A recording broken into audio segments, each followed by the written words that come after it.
प्रिय दर्शकवृन्द नमस्कार, शुभ प्रभात एवं ओम आदिको न्यानो अभिनन्दन अभिवादन। म हुँ राजु अधिकारी।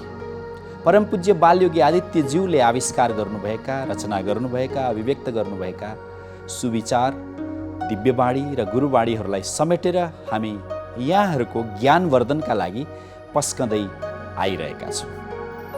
दर्शकवृन्द, अत्यन्तै गर्मीका बेलामा जब वर्षा हुन्छ र धरतीबाट जुन सुगन्ध निस्किन्छ त्यसलाई यो सृष्टिकै सर्वश्रेष्ठ सुगन्ध मानेका छन् शास्त्रहरूले।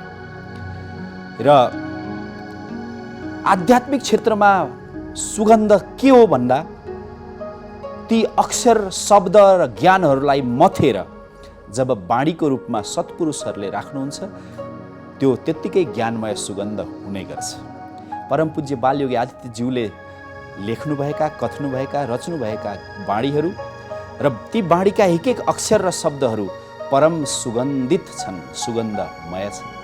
जीवनका हर आयामसँग सम्बन्धित छन्, चाहे त्यो कायिक विकास अर्थात् स्वास्थ्यको क्षेत्र होस्, चाहे मानसिक विकास अर्थात् मनको क्षेत्र होस्, अनि आत्मिक क्षेत्रको होस्।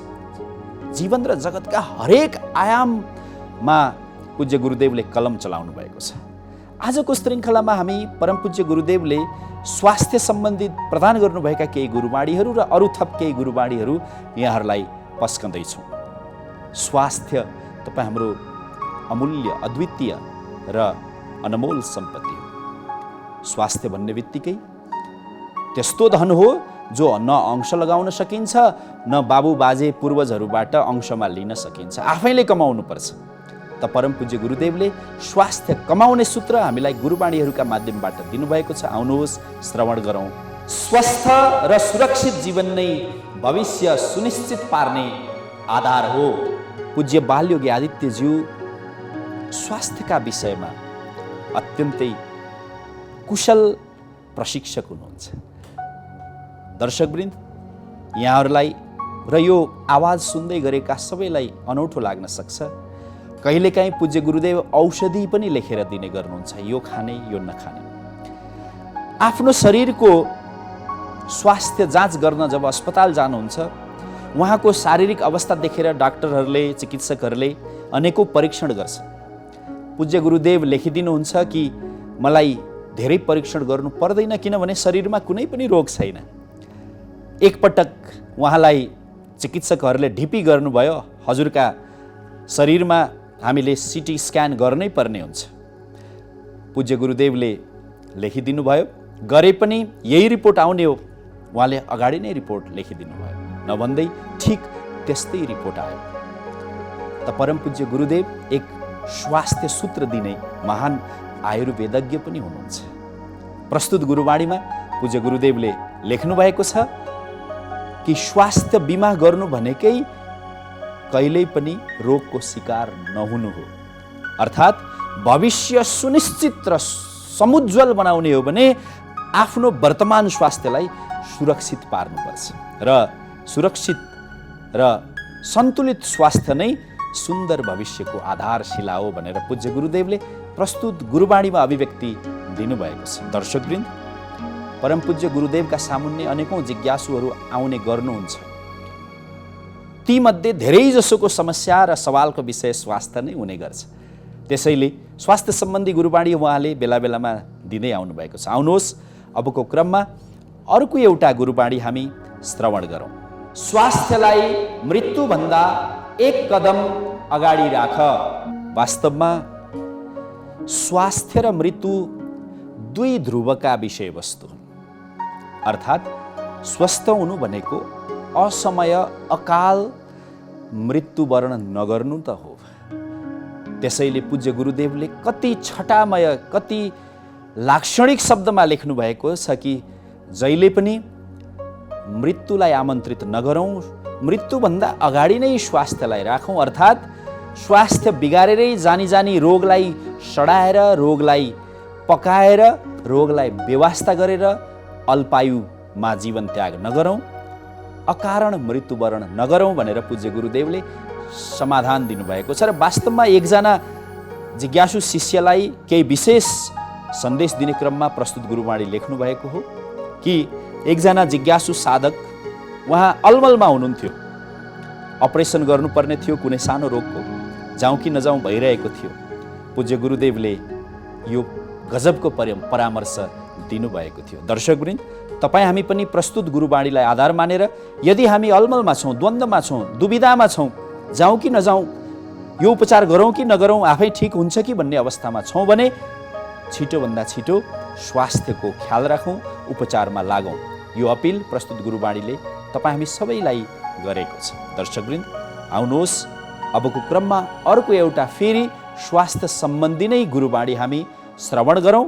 श्रवण मात्र नगरौँ, चिन्तन र मनन पनि गरौँ। स्वास्थ्य अमूल्य धन हो। योग, साधना र ध्यानद्वारा यो धन आर्जन गरी दरिद्री हुनबाट समयमा नै ध्यान गरी ध्यान पुर्याउँ। दर्शकवृन्द, प्रस्तुत गुरुवाणीको पहिलो वाक्य हामी सबैले सुन्दै आएका हौँ। स्वास्थ्य अमूल्य धन हो। तर यो धन कसरी आर्जन गर्ने? तपाईँ हामी धेरैले पहिले पैसा रूपी धन कमाऊ अनि त्यही कमाएको पैसा द्रव्य रूपी धनले स्वास्थ्य किनौला भन्ने सोच राख्छौँ। त्यही भएर आधा जिन्दगी पैसा कमाउनमा व्यतीत हुन्छ, बाँकी रहेको बुढेसकालको आधा जिन्दगी कमाएको अर्थात् जमानीमा कमाएको पैसा खर्च गरेर स्वास्थ्य फर्काउनमा व्यतीत हुन्छ। हात लाग्यो शून्य। यो शून्यताबाट माथि उक्लनलाई र पूर्णतामा जानलाई परमपूज्य गुरुदेवको प्रस्तुत गुरुवाणी अचूक उपचार अर्थात् अमूल्य, जसको कुनै मूल्य छैन, त्यस्तो स्वास्थ्य प्राप्त गर्नलाई योग, साधना र ध्यान अवलम्बन गरौँ। पूज्य गुरुदेवले प्रस्तुत गुरुवाणीमा स्पष्ट लेख्नु भएको छ, जो कि आजका शोधकर्ता, खोजकर्ता, विशेषज्ञ र योगाचार्यहरूले प्रमाणित गरिसकेका छन् कि स्थायी स्वास्थ्य, समग्र स्वास्थ्य र अक्षय स्वास्थ्य प्राप्त गर्नलाई योग, साधना र ध्यानको ठुलो भूमिका हुन्छ। र स्वास्थ्य रूपी धन कमिसकेपछि त तपाईँ हामी कुनै प्रकारको दरिद्र रहँदैनौँ। वास्तवमा धनवानहरूलाई पनि रोगले गरिब बनाइदिन्छ, दरिद्र बनाइदिन्छ। तसर्थ पूज्य गुरुदेव हामीलाई झकझकाउँदै हुनुहुन्छ कि समयमै ध्यान गरौँ, योग गरौँ, साधना गरौँ र रोग नामक दरिद्रताबाट सावधान रहौँ, होशियार रहौँ। दर्शकवृन्द, अत्यन्तै मननीय प्रस्तुत गुरुवाणी पश्चात अब हामी सकारात्मक सोचसँग सम्बन्धित केही अभिव्यक्तिहरूलाई जोड्दैछौँ। वास्तवमा स्वास्थ्य प्रदान गर्ने धेरै आयाम कारक तत्त्वहरू हुन्छन्। तीमध्ये महत्त्वपूर्ण कारक तत्त्व सकारात्मक सोच हो। सोच त हो नि स्वास्थ्य। हेर्नुहोस् त, व्यक्ति रोगले भन्दा रोगको चिन्ताले बढी आहत हुन्छ। आयु घट्नुको कारण रोग हुँदैन, रोगको नचाहिँदो दुश्चिन्ता हुने गर्छ। तर सकारात्मक सोच भयो भने हामीले जटिल, कठिन र असाध्य रोगहरूलाई पनि जित्न सक्छौँ। प्रशस्त उदाहरण छौँ। सकारात्मक सोचले इच्छा शक्ति दिन्छ अनि इच्छा शक्तिले त हो नि रोगलाई जित्ने, जीवनी शक्तिलाई बढाउने। त आउनुहोस् दर्शकवृन्द, परम पूज्य बालयोगी आदित्यज्यूले सकारात्मक जीवनशैलीका बारेमा प्रदान गर्नुभएको गुरुवाणी अब हामी श्रवण गरौँ। सकारात्मक सोच, सकारात्मक दृष्टि, सकारात्मक आचरण, सकारात्मक व्यवहार, सकारात्मक समर्पण, यिनै मेरा जङ्गका हतियार हुन्। परम पूज्य बालयोगी ज्यूको अभिव्यक्ति बडो मनोवैज्ञानिक र लाक्षणिक हुने गर्छ। अनेक प्रतीक र बिम्बहरू भरिएका हुन्छन्, जस्तो कि वेदका ऋचाहरू, उपनिषदका मन्त्रहरू, गीताका श्लोकहरू र अनेकौं ग्रन्थका सन्दर्भहरू जस्ता हुन्छन्, सूत्रबद्ध हुन्छन्। पूज्य गुरुदेवले सारा शास्त्रको सारलाई प्रस्तुत गुरुवाणीमा समेटिदिनु भएको छ। वास्तवमा हाम्रा जीवनका यी 5वटा हतियार हुनैपर्छ।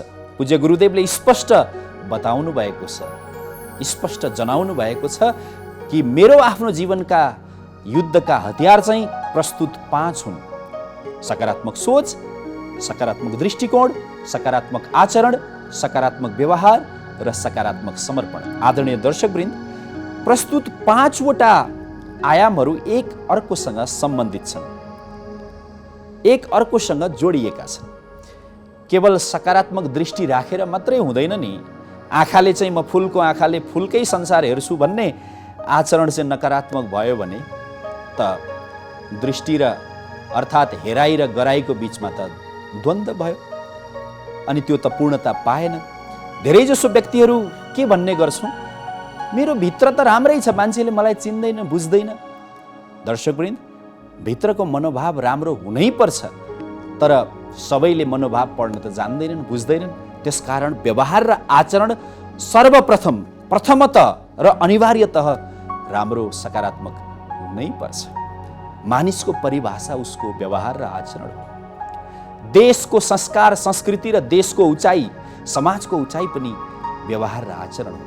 पूज्य गुरुदेवले प्रस्तुत गुरुवाणीका माध्यमबाट तपाईँ हामी सबै नेपालवासीलाई र विश्ववासीलाई अपिल गर्नुभएको छ, यी 5वटा हतियार सधैँ काँधमा बोकेर हिँडौँ, जसले नकारात्मकतासँग युद्ध गरोस्। एकपटक फेरि मेरा प्रिय दर्शकवृन्दहरूलाई परम पूज्य गुरुदेवको यो सुन्दर उपहार दिन चाहन्छु। यी 5 उपहार सधैँ लिएर हिँडौँ। सकारात्मक सोच अर्थात् पोजिटिभ थिङ्किङ, सकारात्मक दृष्टिकोण अर्थात् पोजिटिभ भिजन, सकारात्मक आचरण अर्थात् पोजिटिभ हाम्रो म्यानर, त्यस्तै सकारात्मक बिहेभियर अर्थात् सकारात्मक व्यवहार अर्थात् पोजिटिभ बिहेभियर र सकारात्मक समर्पण अर्थात् पोजिटिभ डेडिकेसन। यी 5वटा उपहार हामीसँग भयो भने हामी जुनसुकै क्षेत्रमा विजयी हुन्छौँ र जीवन सुखमय हुन्छ। दर्शकवृन्द, परम पूज्य गुरुदेवले पहिले स्वास्थ्यबारे सन्देश दिनुभयो अनि त्यो स्वास्थ्य प्राप्तिका उपायहरू के हुन् भन्दा एउटा सकारात्मक उपहार भनेर हामीलाई प्रदान गर्नुभयो। यसै क्रममा स्वास्थ्य प्राप्तिका लागि र सकारात्मक सोच प्राप्तिका लागि, सकारात्मक जीवनशैली प्राप्तिका लागि अरू पनि उपायहरू रहेछन्। परम पूज्य गुरुदेवले प्रदान गर्नुभएका ती उपायहरू के हुन्? आउनुहोस् चर्चा गरौँ, श्रवण गरौँ। सेवाभन्दा ठुलो कुनै अर्को धर्म छैन, सकेको दान गर, आफू अगाएर अरूलाई भोको नराख, आफू हाँसेर अरूलाई रुन बाध्य नपार, आफ्नो शान्ति खोज्दा खोज्दै सर्वत्र अशान्ति नफैलाऊ, हर शब्द हावामा निस्किएपछि अर्थपूर्ण हुनुपर्छ, तसर्थ सत्य बोल, छोटो जीवनको आसक्तिमा ब्रह्माण्ड नै ध्वस्त हुने गतिविधि नगर, सेवाभन्दा ठुलो कुनै अर्को धर्म छैन, सकेको दान गर, आफू अघाएर अरूलाई भोको नराख, आफू हाँसेर अरूलाई रुन बाध्य नपार, आफ्नो शान्ति खोज्दा खोज्दै सर्वत्र अशान्ति नफैलाऊ। जब जीवनमा सार हुँदैन, निसार हुन्छ। जीवनलाई रसमय बनाउन, सारवान बनाउन परम पूज्य गुरुदेवद्वारा विरचित प्रस्तुत गुरुवाणीका एक वाक्य अमृत तुल्य छ र उहाँ अन्तमा सार रूपमा लेख्दै हुनुहुन्छ। पूज्य गुरुदेव हामीलाई अपिल गर्दै हुनुहुन्छ कि आफू हाँसेर अरूलाई रुन बाध्य नपार। वास्तवमा यो कलियुगी मानव जमातको एउटा खराब प्रवृत्ति नै यही भएको छ। तपाईँ हामी जुनसुकै क्षेत्रमा हेरौँ न, आफू हाँस्न पाए भयो। हेर्नुहोस्, तपाईँ जुनसुकै क्षेत्रबाट उदाहरण उठाएर हेर्नुहोस्, सडकमा हिँड्दा हिँड्दै यातायातको नियमलाई नै हेरौँ, आफू जान पाए भयो, अरू पुगुन् नपुगुन्, अरूलाई सजिलो होस् नहोस्, अरूलाई धुलो हिलो छिटियोस् नछिटियोस्। वास्तवमा पूज्य गुरुदेवले गर्नुभएको अपिल तपाईँ हाम्रा लागि सर्वप्रथम उपयोगी छ। पूज्य गुरुदेवले अपिल गर्नुभएको छ त मानव भइसकेपछि कमसे कम सकेको दान गर। वास्तवमा पूज्य गुरुदेवको प्रस्तुत अपिल जस्तै शास्त्र, वेद, बौद्ध दर्शन, जैन दर्शन, सबै दर्शनहरूले र सबै धर्महरूले दानलाई ठुलो महत्त्व दिएका छन्। दशांश कमाईको 10% चाहिँ दान दिनै पर्छ भन्ने उपदेश दिएका छन्। त यस्ता जीवनमा हरेक पाइलामा काम लाग्ने गुरुवाणीहरू प्रस्तुत अभिव्यक्तिमा भरिएको छ र पूज्य गुरुदेवले गुरुवाणीको अन्तिममा अपिल गर्नुभएको छ, सम्झाउनु भएको छ कि आफूलाई चाहिँ शान्ति खोज्ने, आफूलाई चाहिँ आनन्द खोज्ने अनि आफूले शान्ति खोज्दा त्यो खोज्ने क्रममा अरूलाई चाहिँ अशान्त बनाइदिने। तसर्थ पूज्य गुरुदेवले भन्नुहुन्छ अरूलाई अशान्ति नबनाऊ, अशान्त नपारौँ। र सबैभन्दा धेरै अशान्ति त अरूलाई गलत शब्द बोल्दाखेरि हुन्छ। आफ्नैमा पनि, घरमै पनि, मातापिता र श्रीमान श्रीमतीमा पनि जीवनभरि सँगै रहने दायित्व हुन्छ, तर पनि नमिठो शब्दले त्यो सम्बन्धलाई तितो खल्लो बनाइदिन्छ। झन् अपरिचित, पराई, परका या कामकाजका या अरू मित्र, इष्टमित्र, आफन्तहरूमा त गलत शब्दले कति नमिठोपन ल्याउँछ। तसर्थ पूज्य गुरुदेवले प्रस्तुत गुरुवाणीमा स्पष्ट लेख्नु भएको छ कि मुखबाट शब्द निस्किएपछि त्यो हावामा जान्छ अनि अक्सिजन तुल्य बन्छ र त्यसले छुन्छ अरूलाई या आफूलाई। तसर्थ अर्थपूर्ण मात्रै बोलौँ, असत्य त बोल्दै नबोलौँ। आदरणीय दर्शकवृन्द, केही दिन अगाडि मात्रै पूज्य गुरुदेवले आफ्ना भक्त, शिष्य, चिन्तक, शुभचिन्तक, अनुयायीहरूलाई बोलाएर केही विशेष निर्देश दिनुभयो र त्यसको अन्तमा पनि एउटै सार वाक्य लेखिदिनु भयो कि कम्तीमा पनि झुटो नबोल। झुटो बोल्न एउटा मात्रै छुट छ शास्त्र अनुसार पनि, यदि कसैको प्राणै रक्षा हुन्छ भने मात्र, नभए कहिल्यै पनि झुटो बोल्नु हुँदैन। आचरणको झुटो बोलाइ, बाणीको झुटले जिन्दगीका सबै श्रृङ्गार, लालित्य, विशेषता, व्यवहार, आचरणलाई ध्वस्त बनाइदिन्छ। त दर्शकवृन्द, हामीले गलत बाणी बोलेर आफूलाई, आफ्ना माध्यमले घर परिवार समाजलाई ध्वस्त नबनाऊ, अन्तमा ब्रह्माण्डलाई नै ध्वस्त बनाउने गतिविधि नगरौँ भनेर पूज्य गुरुदेवले अपिल गर्नुभएको छ। दर्शकवृन्द, अब हामी कार्यक्रमको उत्तरार्धतिर छौँ। यसै क्रममा आउनुहोस् अर्को एउटा गुरुवाणी श्रवण गरौँ।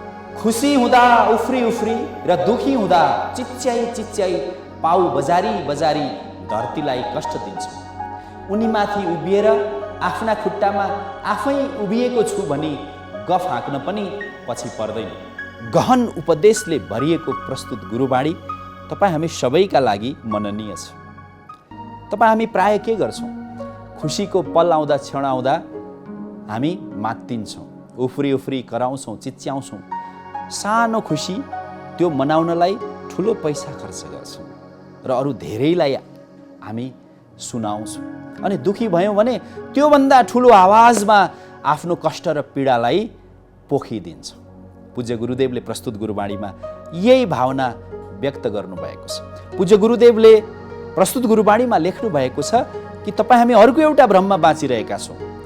के भन्ने गर्छौँ? म आफ्नो खुट्टामा आफै उभिएको छु। वास्तवमा खुट्टाले मात्रै कहाँ उभिन्छ र? धरती नहुने हो भने टेक्ने कहाँ? आश्रय लिने कहाँ? प्रतिष्ठित हुने कहाँ? उभिने कहाँ? स्थापित हुने कहाँ? तसर्थ खुट्टालाई मात्रै श्रेय नदिउँ, धरतीलाई पनि मान गरौँ, श्रेय दिउँ। धरती छ र न, धरती माता हुनुहुन्छ र न हामी उभिन सकेका छौँ।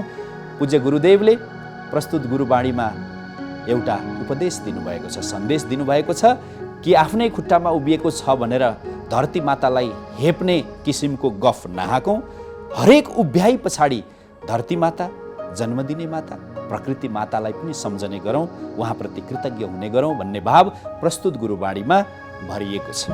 दर्शकवृन्द, आजको श्रृङ्खलामा हामीले स्वास्थ्य, त्यसपछि सकारात्मक जीवनशैली र पछिल्लो क्रममा जीवनमा उपयोगी हुने किसिमका गुरुवाणीहरू प्रस्तुत गर्यौँ। हामीलाई स्वस्थ र सकारात्मक बनाउन योगाभ्यासको धेरै ठुलो भूमिका हुन्छ।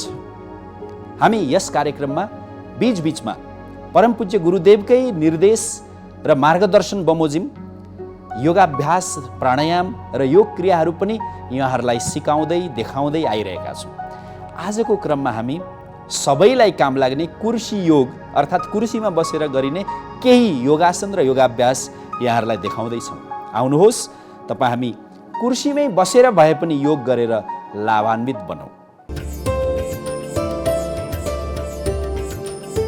तपाईँ हाम्रो धेरैजसो समय कुर्सीमा बसेर जाने गर्छ र भनिएको छ, शोधकर्ताहरूले भन्छन् कि सिटिङ इज किलिङ अस, अर्थात् बसिरहनु भनेको मन्द मन्द हत्या गर्नु। त आउनुहोस्, कुर्सीमा गर्न मिल्ने केही योगाभ्यास आज हामी सिक्नेछौँ। लामो कुर्सीमा बसिरहँदा यहाँलाई जब अप्ठ्यारो अनुभव हुन्छ, त्यो बेला कमसेकम 1 घन्टा बितिसकेपछि यहाँले कुर्सी योग गर्न सक्नुहुन्छ। सबभन्दा सजिलो यो कुर्सी योग हामी गर्न गइरहेका छौँ। यसको नाम हो कुर्सी दण्डासन।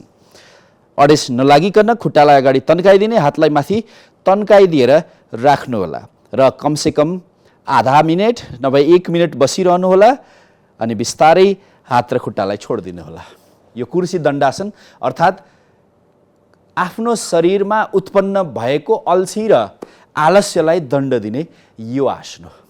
अनि लामो समय खुट्टा झारेर तल टेकेर बसिरहनु पनि कहिलेकाहीँ हानिकारक हुनसक्छ। त्यसकारण यहाँ आफ्नो कार्यस्थलमा आफ्नो कुर्सीमै यहाँले यो अर्धपद्मासन या पद्मासन या चाहिँ सुखासन राखेर बस्न सक्नुहुन्छ। अनि यहाँको कुर्सी व्यवस्थित किसिमको छ, गुडिहाल्ने छैन भने यहाँले यही अवस्थामा पलेटी मारेको अवस्थामा अर्थात् अर्धपद्मासनमा यसरी आफूलाई उचालेर पनि स्ट्रेचिङ गर्न सक्नुहुन्छ। अर्थात् कुर्सी अर्धपद्मासन यहाँले गर्न सक्नुहुन्छ। यो पनि धेरै नै फाइदाकारी छ। त्यसै गरी साथीहरू, आदरणीय दर्शकवृन्द, कुर्सीमा गर्न मिल्ने अनेकौँ योगाभ्यासहरू छन्। आउनुहोस् अर्को एउटा योगाभ्यास हामी हेरौँ। दुई हातलाई माथि उचाल्दिउँ, लामो सास भरौँ। अब सास छोड्दै आफ्नो छातीलाई, पेटलाई तन्काउँदै बिस्तारै पछाडि जाने, दृष्टिलाई मास्तिर राख्ने। कति अडेस लाग्न सक्नुहुन्छ अडेस लाग्दै जाने। पुरा छाती खास गरी फोक्सोलाई खोलिदिने अनि खुट्टा पनि अगाडि तन्काइदिने। खुट्टालाई अगाडि तान्दिने, हातलाई मास्तिर तान्दिने, ढाडलाई सपोर्ट अर्थात् कुर्सीको पछाडिको पृष्ठ भागमा राखिदिने। एकछिन अडिएपछि बिस्तारै फेरि खुट्टालाई तल ल्याउनुहोस्, फेरि हातलाई छोडिदिनुहोस्, यसैमा आउनुहोस्। त्यस्तै कुर्सीमा अरू पनि अभ्यासहरू गर्न सकिन्छ। आउनुहोस् एउटा कुर्सी प्राणायाम। यसमा कपालभाती र भस्त्रिका मिसाइएर कुर्सीमा बसी बसी हामी गर्न सक्छौँ। लामो सास लिने, छोड्ने।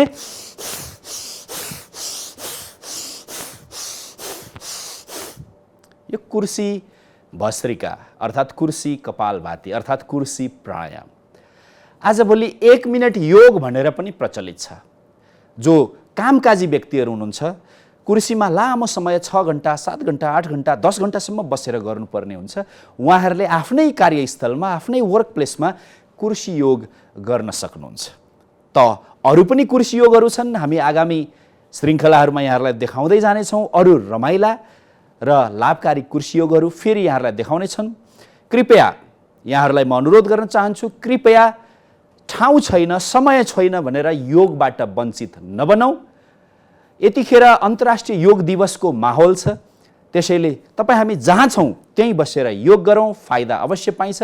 चाहे त्यो भुइँमा होस्, चाहे कुर्सीमा होस्, चाहे उभिएर होस्, चाहे यात्रामा होस्। दर्शकवृन्द, आजका लागि योगाभ्यास यति नै। यिनै सामग्रीहरूका साथ हामी आजको कार्यक्रमबाट ओझेल हुँदैछौँ। यहाँहरूको दिन, यहाँहरूको समय अध्यात्ममय रहोस्, सकारात्मक र निरोगिताले भरिपूर्ण रहोस्। हामी सबैको शुभकामना र परम पूज्य गुरुदेवको तर्फबाट पनि यहाँहरू सबैलाई विशेष विशेष शुभकामना। नमस्कार।